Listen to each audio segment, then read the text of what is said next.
In this video we're going to be looking at the new navigation functionality in version 17 of Xinet. I'm going to be using the transition skin, which is available via IO integration, but all of the functionality I'm showing you is available in the base Xinet templates.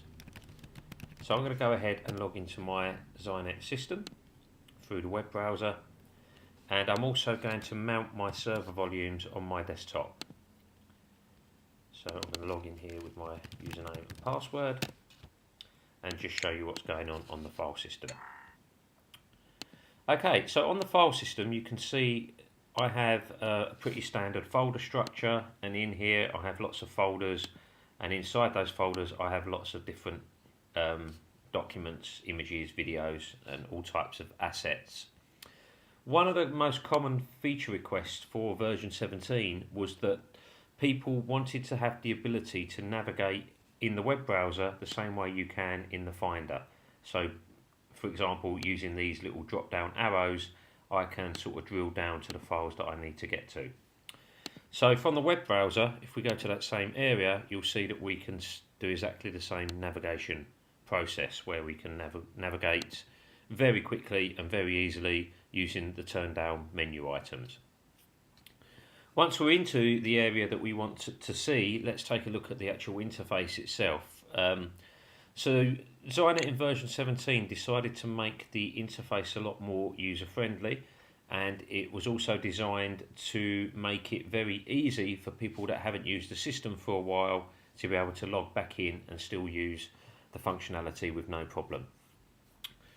So next to all of my assets here, you can see I've got some options, and if I click onto the actual image itself, it will take us into the new media viewer. Now the idea behind this view is that if you look at an image, a document, a video, it doesn't matter, you always get taken to this same look and feel. On the left hand side are the features that are available to you. So you can see here we can use the Annotation Tools. We have the Containing Documents feature, which shows us all of the documents where this image has been used previously. We have the Custom Order button, where we can repurpose that asset into a different format, a different resolution, and we can download it to our desktop. The Info button gives us all of the information about the actual file itself, and Detailed History gives us lots of information about what has happened to that file since it arrived on the Xinet server. And if you go down into that, you can also see who the user was and from what IP address and the date and time that they accessed the file.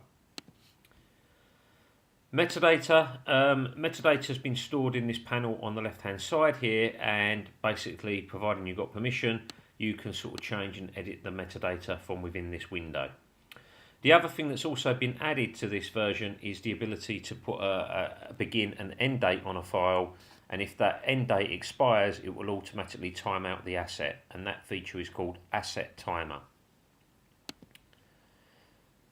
Some other options here, we have versioning, and we'll talk about that in another video, and we also have the ability to zoom in on files as well. So that was an image that we just looked at. Let's go back and take a look at a document. And let's open up an Indesign file. Now with an Indesign file, you can see we've got multiple pages, and we can get to those other pages just by clicking or swiping if you're on an iPad. And again, because it's a document, we still have some of the same functionality available, such as the Annotation Tools.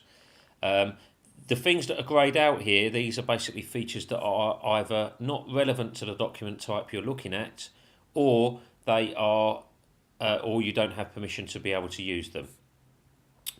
So again, we have the Info panel. Linked files. This is a feature that's always been available in Xinet, but this feature makes it a lot more interactive with the page.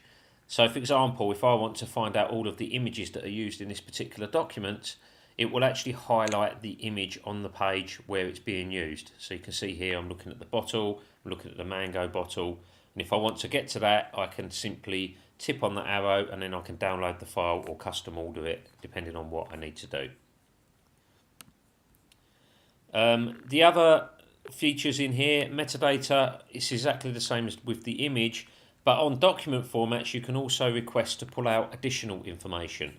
So for example, I've asked it to display all of the fonts that are being used in this InDesign file and all of the colour swatches that are being used inside that document as well. So just a few little extra features you can get with a document. Pages, these are all the pages within the document. You can see here we can actually select a different page and use that as the default preview. You now have that functionality available. Text content, this is a really cool new feature inside Xinet version 17. If you place an InDesign, a Quark, a PDF, a Word, Excel, PowerPoint, HTML, or Photoshop and Illustrator documents that have text on a layer, Xinet will extract that text and store it within the Venture database. Not only will it store it, it will also make it available for searching, and it will also allow you to be able to see where that text is being used. So for example, in this InDesign file, I can see that that text is being used in this text box right here. And if I tip down on that, I can also get to all of the text, and I can even click on this little pencil icon and do a text annotation right there in the page.